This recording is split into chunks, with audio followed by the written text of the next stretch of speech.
അസ്സലാമലൈക്കും വറഹ്മത്തുള്ളാഹി വബറകാത്തു. പരിശുദ്ധ ഹബീബ്മാരെ, കഴിഞ്ഞ വാരം നൻ്റെമ്മ നൻ്റെ ചുന്തും മോണു ഒരുപാട് വിഷയങ്ങൾക്ക് അഗത്യമുള്ളെങ്കിത്തെ ദിക്റുകളും ദുആകളും യൂട്യൂബിൽ നീ അപ്ലോഡ് ആക്കിക്കൊണ്ടുള്ളല്ലേ. ശരീരത്തിലുള്ളെങ്കിത്തെ നൊമ്പലങ്ങൾ ഇല്ലാണ്ടാവുടെങ്കിത്തെ ഉദാഹരണം ചൊല്ലെങ്കിൽ കൈക്കാൽ കടച്ചൽ, മുട്ടുനൊമ്പല, വയറുനൊമ്പല, അതുമായി ബന്ധപ്പെട്ട രോഗങ്ങൾ നൊമ്പലങ്ങൾ ഇല്ലാണ്ടാവൂ കാരണം അവിടെങ്കിത്തെ ദിക്റുകളും ദുആകളും നീ ഇത്രത്തോളം അപ്ലോഡ് ആക്കിയിട്ടില്ലല്ലേ. അതുമായി ബന്ധപ്പെട്ട ഒരു വീഡിയോ നീ ആക്കിയിട്ടുണ്ടായെങ്കിൽ ഒരുപാട് ആൾമാർക്ക് ഉപകാരം കിട്ടത്ത്.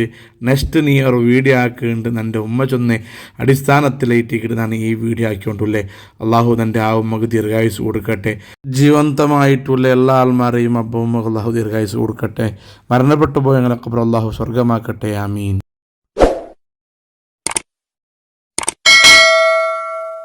കൈക്കാൽ കടച്ചൽ, മുട്ടുനൊമ്പല, നടുനൊമ്പല, തലനൊമ്പല, വയറുനൊമ്പല, ചെന്നിക്കുത്തു, കഴുത്ത് നൊമ്പല തുടങ്ങി ഇങ്ങത്തെ നിരന്തരമായിട്ടുണ്ട് അവിടെ നൊമ്പലങ്ങൾ ഇല്ലാണ്ടാവുക കാരണം അവിടെ ഇങ്ങത്തെ 3 പരിഹാരങ്ങളെ ഇട്ടിക്കിട് ഇന്നത്തെ ഈ വീഡിയോയിൽ പഠിപ്പാട്ടേ എല്ലാ ആൾമാരും അതിന് ഉപയോഗം എടുക്കും.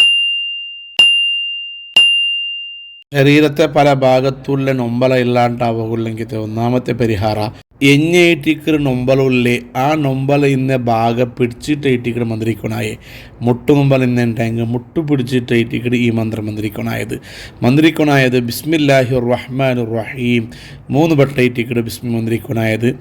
ആ ബിസ്മി മന്ത്രിച്ചാൽ പിന്നെ അഊദു ബി ഇസ്സത്തില്ലാഹി വ ഖുദ്റത്തിഹി മിൻ ശർരി മാ അജിദു വ ഉഹാദിറു ചൊല്ലുടെങ്കിത്തെ ഈ ഒരു ദുആ 7 വക ചൊല്ലണോ.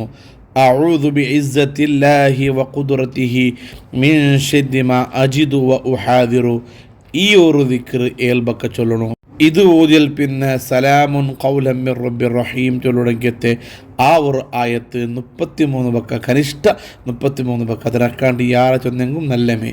നൊമ്പല ഉള്ളെങ്കിത്തെ ജാഗെ പിടിച്ചിട്ട് ആ ജാഗത്ത് കൈവച്ചിട്ട് ഈ 3 ദിക്റുകൾ ബിസ്മില്ലാ, അതുപോലെ അഊദു ബി ഇസ്സത്തില്ലാ, അതുപോലെ സലാമുൻ ഖൗലൻ മിർ റബ്ബിർ റഹീം ഇത് ഓതിയുണ്ടായെങ്കിൽ അവിടെ നൊമ്പല കുറയിട്, നൊമ്പല ഷിഫ ആവിടുണ്ട് മഹാന്മാർ ചൊന്നറാറ്. പരീക്ഷിച്ച് നോക്കിയിട്ടാകുമ്പോൾ ഇത് നമുക്ക് നല്ല റിസൾട്ട് കിട്ടുന്നുണ്ടായിട്ട് അനുഭവസ്ഥരായ ഇമാമിങ്ങൾ എഴുതിയത് ഞങ്ങളെ കിതാബുകൾ രേഖപ്പെടുത്തിയിട്ട് ഞങ്ങളോ തടിയുടെ ഏതെങ്കിലും ഒരു ഭാഗത്തിൽ പെട്ടെന്നൊരു നൊമ്പലെടുത്തിട്ട് കൈക്കാൽ വലിക്ക് തുടങ്ങിയിട്ട് കാൽ നൊമ്പലായിട്ട്, അല്ലെങ്കിൽ നിങ്ങൾക്ക് ബൂന, അല്ലെങ്കിൽ നിങ്ങളെ മക്കാരെങ്കിലും ബൂനാറ്, അല്ലെങ്കിൽ ഇഞ്ഞെങ്കും താണ്ടിട്ട് മതിൽ താണ്ടിട്ട് ഗാഡി താണ്ടിട്ട് എന്തെങ്കിലും ഒരു മൊത്ത് നൊമ്പലായിട്ടുണ്ടെങ്കിൽ ആ നൊമ്പല ഇന്ന ജാഗയ്ക്ക് കൈപ്പിച്ചിട്ട് ഈ 3 ദിക്റുകൾ ചൊന്നിട്ടായെങ്കിൽ അത് അപ്പ ഷിഫ ആവിടും.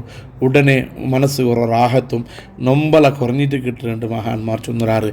ഈ ഒരു ദുആ ആവർത്തിച്ചുകൊണ്ടിരുന്നുണ്ടായെങ്കിൽ രോഗങ്ങൾ നൊമ്പലങ്ങൾ മാറുണ്ടായിട്ടിക്കട് അനുഭവസ്ഥരായ ആൾമാരുടെ അനുഭവ ഇതേറ്റിക്കട് ഒന്നാമത്തെ പരിഹാര. ഇനി രണ്ടാമത്തെ ഒരു പരിഹാര സൂറത്ത് യൂനുസിലെ 12-ാമത്തെ ആയത്ത് 33 വക്ക മന്ത്രിച്ചിട്ട് തന്നിക്ക് ഊതിട്ട് കുടിക്കലുണ്ടായെങ്കിൽ തടിയുടെ ഉൾഗവും പുറത്തും ഉള്ളെങ്കിത്തെ എല്ലാ നൊമ്പലങ്ങളും ഇല്ലാണ്ടാവുന്നുണ്ട് മഹാന്മാർ ചൊന്നറാറ്. അത് ആ നൊമ്പല ഇന്ന ജാഗയ്ക്ക് കൈവച്ചിട്ട് ഊതിട്ട് അവിടേക്ക് ഊതിരങ്ങ് ഊതാ. ഇനിയല്ല ഇനി ഊതിട്ട് തന്നിക്ക് ഊതിട്ട് മന്ത്രിച്ച് കുടിക്കരങ്ങ് കുടിക്കുക. 2 രൂപത്തിലുള്ള പ്രയോഗവും ആവിടൂ. ആ ഒരു ആയത്ത് ഇങ്ങനെ ഇട്ടിക്കട് ബിസ്മില്ലാഹിർ റഹ്മാനിർ റഹീം വഇദാ മസ്സൽ ഇൻസാന ദുർറു ദഅനാ ലിജംബിഹി ഔ ഖായിദൻ ഔ ഖായിമൻ ഫലമ്മാ കശഫ്നാ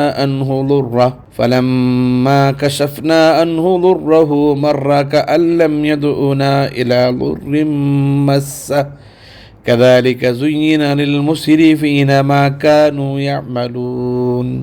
ഈ ആയത്തെ ഇട്ടിക്കട് 33 വക്ക ഓതാനായ 33 വക്ക ഓതിട്ട് തന്നിക മന്ത്രിച്ചിട്ടും നമുക്ക് കുടിക്കുക. അല്ലെങ്കിൽ നൊമ്പൽ ഇന്ന ജാഗയ്ക്ക് തൊട്ടിട്ടു ആ നൊമ്പൽ ഇന്ന ജാഗയെ പിടിച്ചിട്ട് അവിടെ 33 വക്ക ഈ ആയത്ത് ഓതിട്ട് അവിടെ ഇഷ്ഫി ചൊന്നിട്ട് ഊതിയുണ്ടായെങ്കും നൊമ്പല ഷിഫ അവിടെ ഉണ്ടു. ഈ ആയത്തിൻ്റെ മഹത്വം പഠിപ്പാട്ടിങ്കത്തെ ഇമാമിങ്ങൾ എഴുതി വെച്ചതായിട്ട് കണ്ട് ഇത് 2ാമത്തെ ഒരു പരിഹാരമായിട്ടിക്കട്. ഇനി 3ാമത്തെ പരിഹാരം ശരീരത്തിൽ ധാരാളം നൊമ്പലങ്ങളുണ്ട്. കുറേ കാലങ്ങളായിട്ട് നൊമ്പലങ്ങൾ മാറിപ്പോണ്ടേ ഇല്ല, സുമറാവിടെ ഇല്ല, കൈക്കാല കടച്ചൽ അങ്ങനെ തുടങ്ങിയ നിരന്തരമായിട്ട് കുറേ കാലങ്ങളായിട്ട് ഉള്ളെങ്കിലത്തെ രോഗങ്ങൾ ഷിഫായിട്ട് കിട്ടുകയോ നൊമ്പലങ്ങൾ ഇല്ലാണ്ടായി കിട്ടണമെങ്കിലത്തെ ഒരു പരിഹാരമായിട്ടിക്കട് ഇത് ആക്കൊനായത് വെള്ളിയാഴ്ച ഇട്ടിട്ട് വെള്ളിയാഴ്ച ജുമാഅത്ത് മുതലായിട്ട് നല്ല രൂപത്തിൽ ഉദുവെടുത്തിട്ട് ഉദുവെടുക്കുമ്പോൾ കാമിലായ രൂപത്തിൽ എല്ലാ സുന്നത്തുകളും ഉൾപ്പെടുത്തിയ രൂപത്തിൽ ഉദുവെടുത്തിട്ട് നല്ല ശുദ്ധി ഉള്ളെങ്കിത്തെ ഡ്രസ്സ് ഇട്ടിട്ട് ബടക്കിട സ്വന്തം നല്ല ശുദ്ധി ഉള്ളെങ്കിത്തെ ഡ്രസ്സ് ഇട്ടിട്ട് നല്ല അത്തർ നല്ല സെൻറ്ററിൽ തേച്ചിട്ട് ശുദ്ധിയുള്ള ഒരു ജാഗയിൽ തെച്ചിട്ട് കിബിലത്ത് തിരിഞ്ഞ് വെച്ചിട്ട് ചൊല്ലനായതായിട്ടിക്കട് ബിസ്മില്ലാഹി റഹ്മാൻ റഹീം ചൊന്നിട്ടു 313 പക്ക ചൊല്ലണോ. അത് കഴിഞ്ഞാൽ പിന്നെ യാ ഷാഫിയ അള്ളാഹ് യാ ഷാഫിയ അള്ളാഹ് ചൊന്നിട്ടു 313 പക്ക ചൊന്നിട്ടു കൈക്ക് ഊതിട്ട് ഇടീ ശരീരം ഒന്നാകെ അത് പൂയണോ. അങ്ങനെ പൂഞ്ഞിട്ടായെങ്കിൽ ശരീരത്തെ എല്ലാ രോഗങ്ങൾ പുറത്തുള്ളെങ്കിലത്തെ ഉൾഗത്തിന്നെങ്കിലത്തെ എല്ലാ നൊമ്പലങ്ങളില്ലാണ്ട് അവിടെ ഉണ്ട് മഹാന്മാർ ചൊന്നറാറ്. ബിസ്മില്ലാഹി റഹ്മാൻ റഹീം 313 പക്ക അത് ആയാൽ പിന്നെ യാ ഷാഫിയ അള്ളാഹ് ചൊന്നിട്ടു 313 പക്ക ഓതിട്ട് കൈക്ക് ഊതിട്ടേറ്റിക്കിട്ട് തടി ഇടീ തടവനായേ സവറനായേ പൂയനായേ അതൊട്ടികമേ ഒരു ഗ്ലാസ് തന്നികും ഊതിട്ട് കുടിച്ചിട്ടായെങ്കിൽ എല്ലാ നൊമ്പലങ്ങളും ഇല്ലാണ്ട് അവിടെ ഉണ്ട് മഹാന്മാർ ചൊന്നറാറ്. ഇത് നിരന്തരമായിട്ട് ഒരു വെള്ളിയാഴ്ച അല്ല ഒരു 3 വെള്ളിയാഴ്ച നിരന്തരമായിട്ട് ഇതാക്കിയിട്ടായെങ്കിൽ രോഗങ്ങൾ മാറിയിട്ട് പരിപൂർണമായ ആഫിയത്ത് കിട്ടുന്നുണ്ട് മഹാന്മാർ ചൊന്നറാറ്. അല്ലാഹു റബ്ബുൽ ഇസ്സത്ത് ഞങ്ങൾ എല്ലാ ആൾമാർക്കും പരിപൂർണമായ ആഫിയത്ത് തരട്ടെ, എല്ലാ രോഗങ്ങളും ഷിഫാക്കി തരട്ടെ. ആമീൻ ബിറഹ്മതിക യാ അർഹമർ റഹീം.